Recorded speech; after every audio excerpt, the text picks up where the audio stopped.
One of the things that's been evident with the Chicago Bulls team is that the bench is bringing the energy. The starters haven't necessarily matched that energy in every game. On today's episode, we're going to talk, can the Bulls starters start to match the bench energy? And are there tough decisions that need to start coming with the lineup? We're going to talk about all that and more on today's Locked On Bulls.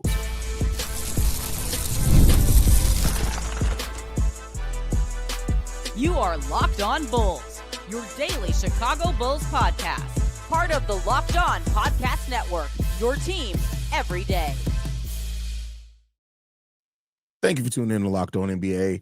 Locked On Bulls, member of the Locked On Podcast Network. When you're doing too many shows. Team? Yeah, where's your team every single day? Locked On Podcast Network is now the #1 sports podcast network in the world. What's going on, man? That's Pat, the designer, host, and creator of the Windy City Breeze and host of the Chicago Bears podcast over at ESPN 1000. I'm Haize, host and creator of Chicago Bulls Central, Chicago Bears Central YouTube pages and podcasts. Today's episode is brought to you by FanDuel. Right now, new customers can bet just $5, and if your bet wins, you get $300 in bonus bets to use across the app. Just head to FanDuel.com to get started. Pat, let's talk about it, man. It's not really a difficult decision that be made, but like, can the Bulls starters match the bench's energy? Like, slow starts have been the thing that have been evident for this Bulls team, not only over the losing streak, but even while we were winning games, you know, the getting out to slow starts was evident. We got the win against Denver. The game completely changed tides once the bench unit came into the game. Yeah. Against this team in the Portland Trail Blazers, which is a young, scrappy team that, are 1-4 in their last 5. Well, hell, so are we. Can the Bulls starters come out with better energy tonight? Listen, they're going to have to, and I'm going to be honest with you. It's one of those things that you got to demand, honestly. Like, to me, when I look at, you know, what we've seen from the starting unit, it's been a lack of effort. It's been a lack of production as far as rotations defensively. It feels like they have not done enough to slow down anything that opposing offenses have wanted to do, and the only time that the defense has really stepped up is when the bench unit has come in. This is a team that, I've said it a couple of times, their best games and their best moments continue to be predicated based off of how well they play defense in those moments. And if you're not going to come play defense the right way, you got to put somebody in who will. And so if you're going to match the energy on anything, I get missing shots, right? Like, second of a back-to-back, you're tired, you're trying to make it work. You played a double overtime game. And the starters played a good chunk of the minutes in that. I get being a little flat that night, so I'm not holding Denver against them. In fact, I'm saying it's a feather in the cap of this Bulls team that they were able to pull out a win there, especially with the history in Denver. But if we're being honest about it, like, that losing streak was a lot of those same mistakes that we saw in the first quarter of that Denver game. That losing streak was a lot of the same mistakes we saw in the overtime and fourth quarter of that Utah game. Like, it's very indicative of what we've seen from this team in the time that they've lost. And literally the moments when I think back to that Detroit game, where we going a 19-2 run. Yeah. It was all based off of get a steal, get a block, run down the floor, be dominant in transition. That's where this Bulls team operates best, and they got to find a way to get back to that. Yeah, they do. And you know, if they can get back to that and do it consistently, like, that, you eliminate those slow starts by the Bulls, and like a lot of those losses over that 5-game losing streak do turn into wins based off that alone. Right now, there are other things that happened during the game where you still could have won those games, but you know, that's just how important getting out to, you know, solid starts is in the NBA. You have to play a full 4 quarters, right? That doesn't mean you're not going to lose some first quarters or anything like that, but like, we're talking about multiple double-digit deficits early in games that we're talking about. Like I can't remember which game it was, but it was like first 4 minutes of the game, they start off like an 18-8 run. Like, you can't do stuff like that too often, because eventually it's just going to be hard to get over the hump if you give allow up that 45-2 in the first. It was that game. It was that one. I was trying to remember who that was. We've done it a couple times. It's like, yeah. So the Bulls just got to get that together, man. They get that part together. A lot does look different for them, and like I said, this is a Portland team that, I don't care what their record shows you. If you watch basketball, you know this team is a tough team. There's a lot of weird teams like that in the league this year. I think Washington's going to be a tough one on the docket for you. I think that Portland is very similar in that way, and you know, you got to find a way to be bigger than where your point differential is right now. We got a point differential of 0.1. Yeah. like a team that's defensive led. How we got a point differential of 0.1. Like you have to find ways to push the needle in your favor. This Portland team can get out and get after you, especially when they get on the run. Danny Avdija has been balling this season. Like I don't even know. He came down to earth, and he's still averaging almost 26 points per game. Did he, bro? He was averaging over 30 for a while there. 33 points a game. Him coming back down to earth is still averaging 26 points per game. Still one of the best scorers in the game of basketball. Bro, he had 29 versus the Mavericks, 22 versus the Rockets, 10 rebounds. In that he is Josh Giddey essentially this season. Like he's playing at that level. So you're gonna have a matchup that matches up with your best player really well. How are the other guys going to step up in that moment? It's going to be very important to see tonight, especially in that starting unit. And listen, it's weird to say, but the one spot where it feels like you might have an advantage has been one of your weakest links, and that's the center position.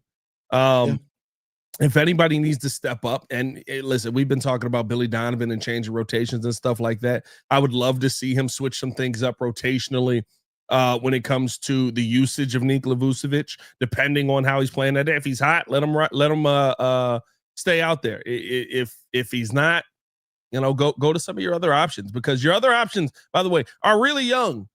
Like Jalen Smith is not an old player. Like same draft as P. Will. Yeah. So you can get some more use out of that. Now it depends on how Jalen Smith looks today as well. Like he left that game looking like a war veteran. Yeah, bro. I mean, he moved the ice packs from the knees last season to they were on his shoulder now at the end of that game, right? How so, he was playing defense on Jokic, I understand it, bro. That was bodying up. That is when you should leave a game with ice. If it's any game you're gonna leave ice packs on, is when you're guarding the guy who's over 40 pounds heavier than you are, crazy, and you guarded him pretty damn well in the paint. Jokic is a big human, bro. It's ridiculous. Bro. They got what is Jalen Smith listed at? 215, I think 216, something like that. Yeah, they got him at 215. I think even his updated weight is still 215. I've never seen like basketball reference to them. They always give the weight, and you be like, I feel like this ain't updated. That still looks accurate. That still looks 110% accurate. Yeah, but I think it goes to show too why effort matters. Like effort is the biggest thing in defense. Like we can talk about the raw skill, the wingspan and the foot speed and all of that, but like it's effort. Because I've seen people that have not the greatest wingspans and not necessarily the best footwork that are still really, really good defenders. And you know why? Because they don't go away. They're gonna outwork you and force you to outwork them on that side of the ball. And that's why defense comes down so much energy. Yeah. And listen, I think the part that is difficult right now is with what you've got tonight, you're going to need to show a ton of energy, because this Portland team scores just as much as you do, pretty much just as well as you do. And defensively, they're right there with you. The Bulls and Portland actually match up like incredibly even. And so this is not advantage Bulls in any way in my mind tonight. You got to come out ready to play, because they will put you on your butt. And listen, I'm not gonna lie to you, bro. It kind of looked bad for Chauncey, bro. You think so? Bro, listen. Chauncey Billups, who's a part of a gambling scandal, immediately leaves, and the team gets so much better, bro. You know what? I'm not even. I forgot about the fact that Chauncey isn't even out there coaching them right now. I forgot completely about that. It's Tiago Splitter that's coaching them, isn't it? Hey, bro. I completely forgot about that, bro. The gambling scandal has been the thing for the. It's GG. It looks so bad, it's bro. GG's. The only way that Chauncey can keep his job as a head coach is if it comes out and the feds are literally like, "Hey, we were completely wrong. We got our information wrong. Chauncey had nothing to do with any of this." But the NBA is just waiting on it to be official, bro. He's done. It's GG's, bro. If I'm not mistaken, I believe the Portland Trail Blazers have 5 more wins than they had at this point last season. They only have 6 wins. Chauncey left and they're just below a 500 team, bro. It's a bad look. It's a bad look. I mean, I do think had Chauncey not went down, they were kind of on that path anyway, but it definitely isn't a good look when you can go. I mean, same thing happened with not Isaac Okoro, with Ime Udoka in Boston. Went away. Joe Mazzulla stepped in and they didn't miss a beat. Yeah, but I feel like with Chauncey, like I remember like not doing live calls, but the live reactions last year and just being like, There's 6 minutes left. Why ain't no starters in the game? Like, they all are developing players. Why wouldn't you play your starters for the final 6 minutes? What are you, saving them from injury? Like, what's happening right now? What are you doing? Saving them from injury? Who do you think you are? We were not up that much. We were up like 8 points. He pulled the starters. That's hilarious, bro. Chauncey, man. With that said, we're gonna take a break. We're gonna come back. We're gonna get into Coby White and what to expect from him in his second game back from injury. But first, we got to get some messages from a couple of our sponsors. The first one being Skims. When Skims announced that they were making underwear for men, the reaction made perfect sense. People have been talking about Skims comfort for years. Most guys, though, stick to whatever they've been buying since college. The same fits, the same wristbands, the same roll, all with a little sense of settling. Skims Man changes that. One upgrade, and it's obvious why everyone's been talking. They're designed to feel good, fit right, and actually stay put. No slipping, no sagging, no adjusting, just genuinely great underwear that makes you feel confident and comfortable. My favorite pair is the stretch boxer briefs, which stood out right away is the fit and fabric, soft, supportive, and comfortable all day. They don't ride up, they don't lose shape, and they hit exactly what they are supposed to on the thigh. Whether you're working, traveling, working out, or just hanging out at home, these feel better than anything you've used before. I honestly didn't expect underwear to be a game changer, but Skims completely surprised me. Shop Skims Men's now at skims.com. And when you place your order, choose podcast in the post-purchase survey and select our show from the drop-down to let them know we sent you. Plus, the Skims holiday shop is open. So if you're looking for the perfect gift this season, Skims has you covered. We also got to talk to you guys about FanDuel. The NBA is back, and there's no better place to get in on the action than FanDuel, the official sports betting partner of the NBA. Even if you missed the start of the game or want to ride the hot hand, FanDuel has live bets on everything from who will score the next to the next fourth quarter comebacks. Plus, you can even combine your live bets into same-game parlays for a shot at an even bigger payout.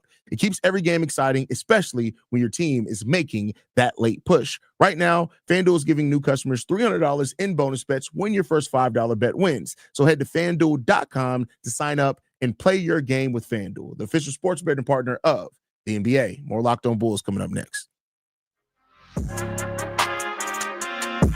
Hey Pat, you out here buying other men Skims for Christmas? Is that what you're doing? Bro, not at all. But if you ain't changed your draws brand since college, bro, GG's, dog. Like, grow up, dog. Like,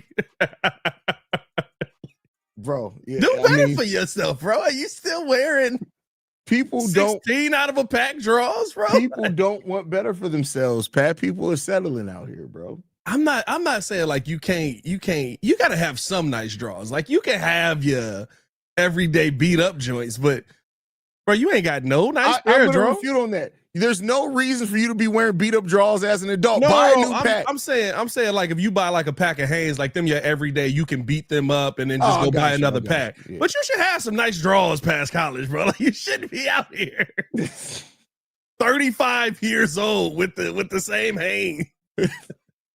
Welcome to Locked On. Never mind. I can't even say that. Pat, Coby White. Coby White should be playing tonight. He has that back-to-back restriction. What do you expect from Coby White in the second game back? Listen, Coby didn't miss a beat, so I'm gonna say I'm expecting more of the same. I love the fact that Billy gave him the rest that the Bulls were still able to overcome that. To me, what I saw from Coby White was a player who showed up big in a game where the Bulls needed the most, and was somebody the Bulls could rely on. You know what I mean? It's not just like, hey, like he came out and he shot an efficient percentage and he was able to get things going pretty quickly. It was like, game's on the line. Nobody else has done it really well this season. The ball's in your hands, buddy. Figure it out. So it was really good to see Coby be able to take over in that manner as well. I think he's going to be a difference maker for this Bulls team. When you look, like I said, when you look at the Bulls numbers over the last couple of weeks and compare them to Portland's, very similar numbers. The Bulls have done that without Coby White, though.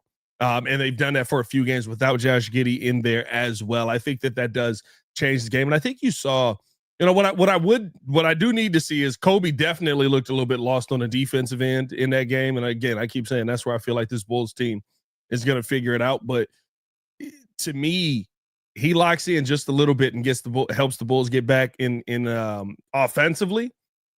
This could be a very different Bulls team, and you got a very favorable stretch coming your way. You're gonna need Coby White for a good chunk of it.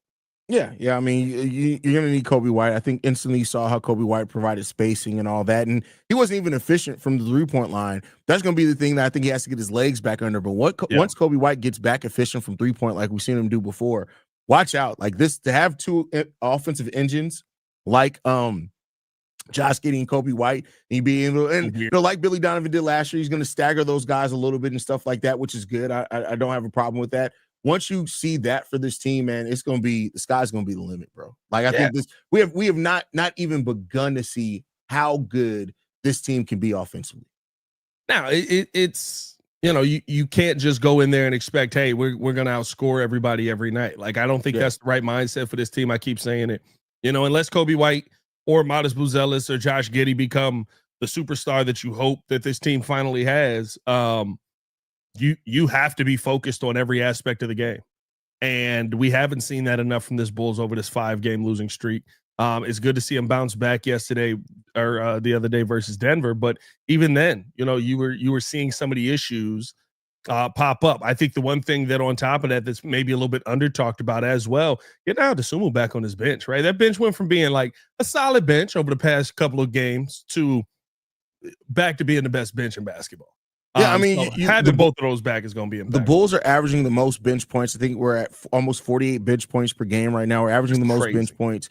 We scored a little over 615 bench points on the season, which is 4th as far as total points scored off the bench as well in games. Like the Bulls the bench is legitimate. And you got to keep in mind, that's without Zach Collins at all. Yep. That's with Trey Jones has been a starter all this season, so you're going to be adding him. Like, the Bulls bench unit is, I talked about it today on Central. I went into like the bench analytics very heavily. Like the bench unit has like, if those 5 bench players on the court together, right? That's Trey Jones, Ayo DeSumo, Kevin Huerter, Patrick Williams, and Jalen Smith. Those guys have played like 60 combined minutes on the court together because Trey Jones is in the starting lineup.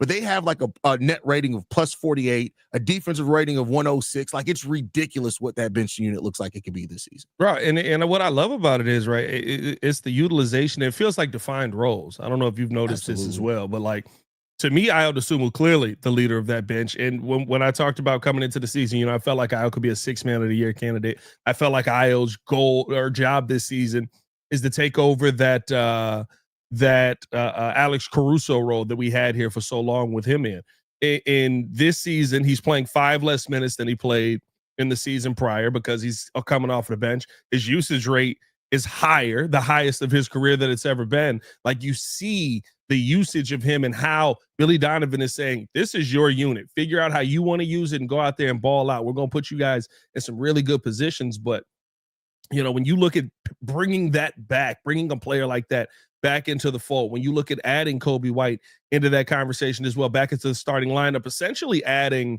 Trey Jones back to that bench or, depending on, health-wise, I don't know. Is Trey supposed to play tonight or is Trey still I don't think they've said anything quite yet. Trey just kind of disappeared. I don't even really know. Like they were just like, he's not playing. Don't worry about it. He's not playing. Yeah. But no, like it's really good to see this Bulls team be able to strengthen the starting lineup with a scorer of Kobe's caliber and also strengthen the bench. Right? I mean, at a minimum, you're probably adding Kevin Huerter back to that bench, somebody who was shooting the ball really well, or maybe we need to make a change there. We'll have that conversation coming up next year. But like, I really like the direction that the Bulls are heading here, especially coming off of the Denver win. And like I said, 7-6 over your last in that tough stretch to start the season. If you had told me that to start the game, dog, like, or to start this season, the Bulls would be above 500 coming out of that stretch, I'd have told you was crazy. Yeah, I mean, I think me and you both looked at it because when we did our season preview of the first month of the season, I think we said if you can make it out of that 2 games below 500, you'll be in a solid place. Like, yeah, and they're a game above 500. So there you go on that one. Nah, man, I love it. Hopefully this Bulls team is able to keep this going, man. I'm loving what I'm seeing from the bench. I'm loving what I'm seeing from some of the bench rotations. And I'll be honest with you, Billy Donovan, Billy Donovan has to change as a coach. That's what I want to see. Was that Denver game a fluke because they were tired, or has Billy Donovan kind of understood the team that he has? Because you got a team where you have no choice but to ride the hot hand. Yeah, that's what you got to do with a starless team right now. But we'll see what ends up happening tonight. I'll be live on Chicago. I'm gonna say Chicago Bulls Central. I'll be live on the Windy City Breeze. Chicago Bulls Central if you want to. Haize will be live over on Chicago Bulls Central. We'll have like 15 people in that mug, bro. That's too many people on them. And me and Big Kev voices don't clash, or they kind of clash on the same podcast. But, that's hilarious. But no, man, we'll see what the Bulls are able to do tonight. We also got to talk about will Vooch or Okoro be the ones that get benched coming up next. But first, got to tell you guys all about which ad read I got. Hold up. Ripley. There we go.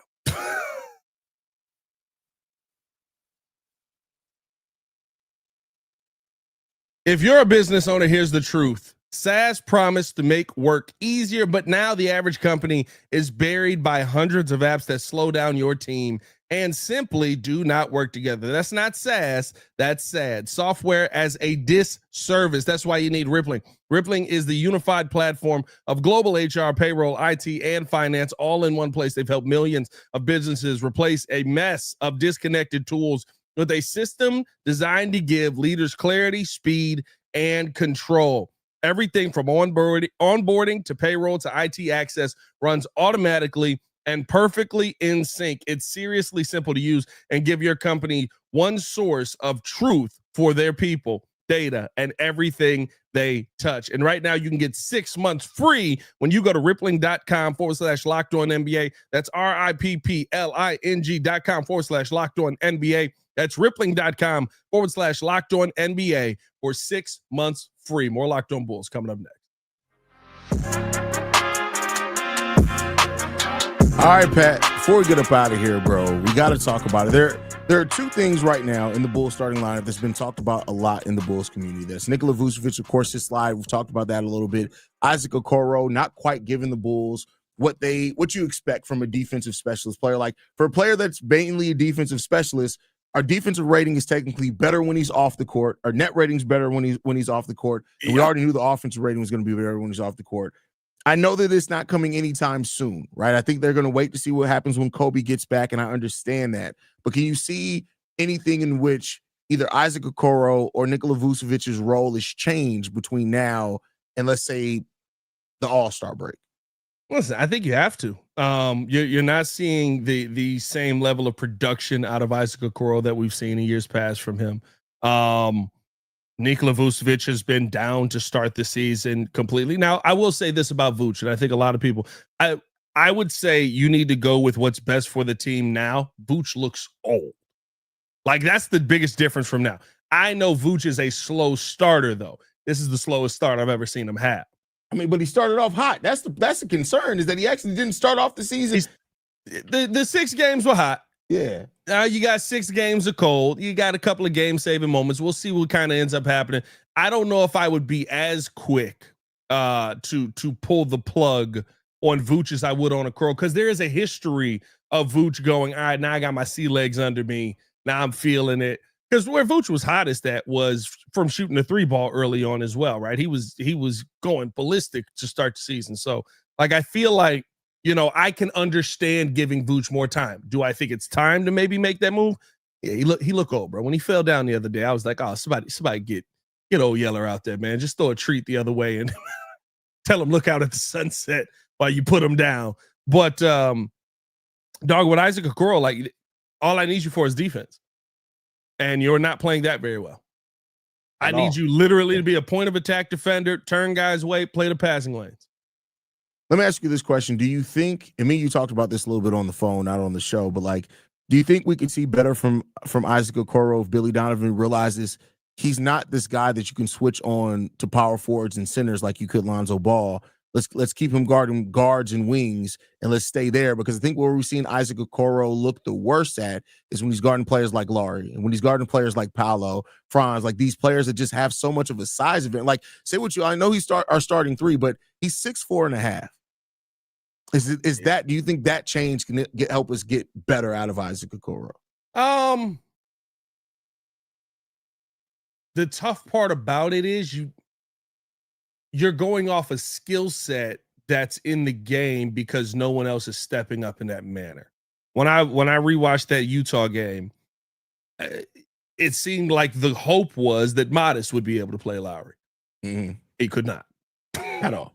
He could not. Like I don't know what. No, you want to talk about a fall off? Go look at Modest's first 6 games defensively to the losing streak. Like it's like he forgot that he was supposed to play defense. To me, I think that Billy Donovan is trying to make the best of a tough situation in that sense where I would love to have the 6'10 guy who talked a big game in the offseason play some of these guys, but he's not stepping up in those moments. And do I just leave him on there to get cooked all night?